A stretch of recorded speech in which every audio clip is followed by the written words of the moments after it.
আসসালামু আলাইকুম। আমি হেনা। তো কোথায় গেলাম, কি খেলাম, কি রান্না করলাম, তো আজকের ভিডিওতে থাকছে। তো আজকে সকাল সকাল ঘুরতে গেলাম, একটু মন চাইলো ভাদন আপুর সাথে একটু চা খেতে যাই। তো চা খেতে আসলাম, রাজা বাবুর চা। তো অনেক মজার একটা চা, খুবই মজা করে খেলাম, এত বেশি মজা। তো ভাদন আপু যেহেতু মিষ্টি খায় না, তো ওনার চাটাও আমি খেলাম।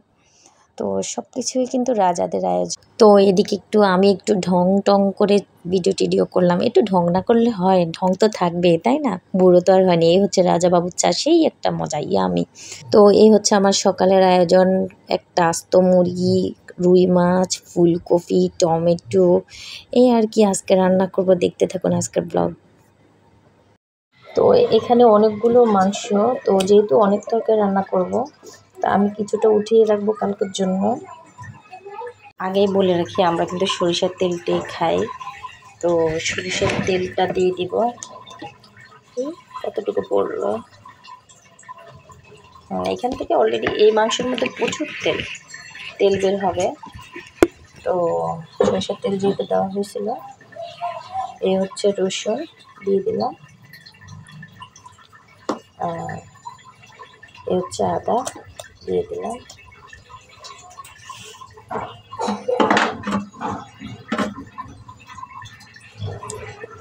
এলাচি দারচিনি গুঁড়া দিয়ে দিলাম। তো সর্বশেষ পেঁয়াজ কুচি দিয়ে দিচ্ছি ধনিয়ার গুঁড়া, হলুদের গুঁড়া,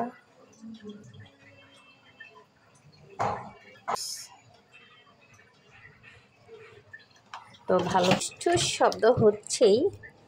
তো দেখতে থাকুন আজকের রান্নাটা।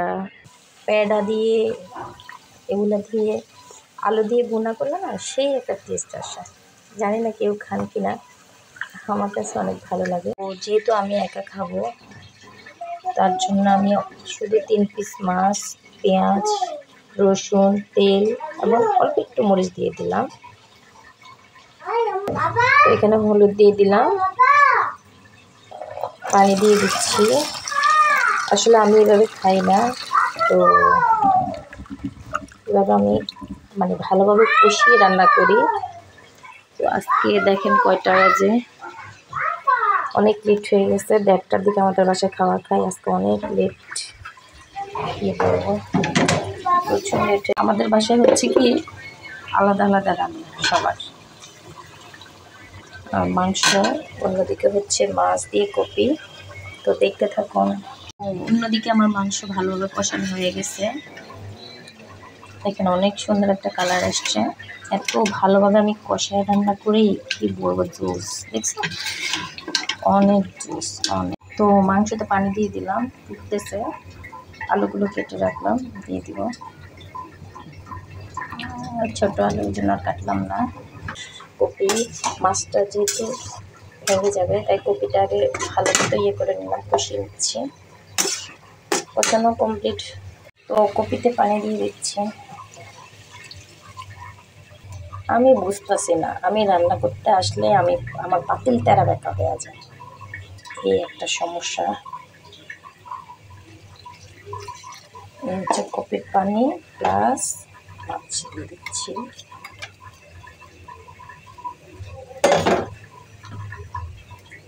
পাতিল তেরা বেঁকা কেন হয় বলো? এই হচ্ছে আমার বাকি হাড্ডি গুড্ডি, চামড়া চুমড়া আমি আলাদা করে ভুনা করে খাবো, আর এই হচ্ছে বাকিটুকু ফ্রিজে রেখে দেব। তো একজন যেহেতু খাবে, ওই একজনের পরিমাণে। আর এদিকে আমার ফুলকপিটাও কমপ্লিট হয়ে গেল। ধনিয়া পাতা দিয়ে দিলাম, বাটিতেও নিয়ে নিলাম, এখন রেখে দিব টেবিলে খুব সুন্দরভাবে। হলুদ, মরিচ, লবণ দিয়ে মেখে নেব। এই হচ্ছে আমার মাছ ভাজা, অনেক লবণ দেখছেন, হলুদ, মরিচ, লবণ এখানে এই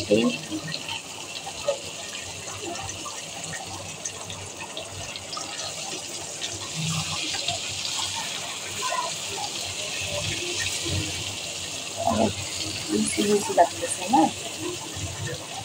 তো আমার এই মাছ ভাজাটা দেখে কার কার খেতে মন চাচ্ছে, কার কার জিভে পানি আসছে, সত্যি একটু বলবেন প্লিজ প্লিজ। এত হলুদ, এত মরিচ, এত লবণ, সত্যি এত মজার একটা মাছ ভাজা না বললে নেই। এখানে মাংসটা হয়ে গেছে কমপ্লিট, এত মজার মাছ ভাজাটা সেই একটা আমি হয়েছে। প্লিজ বলবেন কেমন হয়েছে।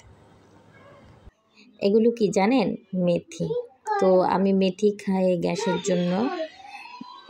কোরআনে লেখা আছে, অবশ্যই আপনারা জানেন। তো যাদের যাদের গ্যাসের প্রচুর সমস্যা, আমার তো শুধু গ্যাস না, গ্যাসের থেকেও মারাত্মক কিছু হয়ে গেছে গ্যাস থেকে। তো সবাই দোয়া করবেন। তো আমি মেথিটা খাই গ্যাসের জন্য, আপনারাও খেতে পারেন।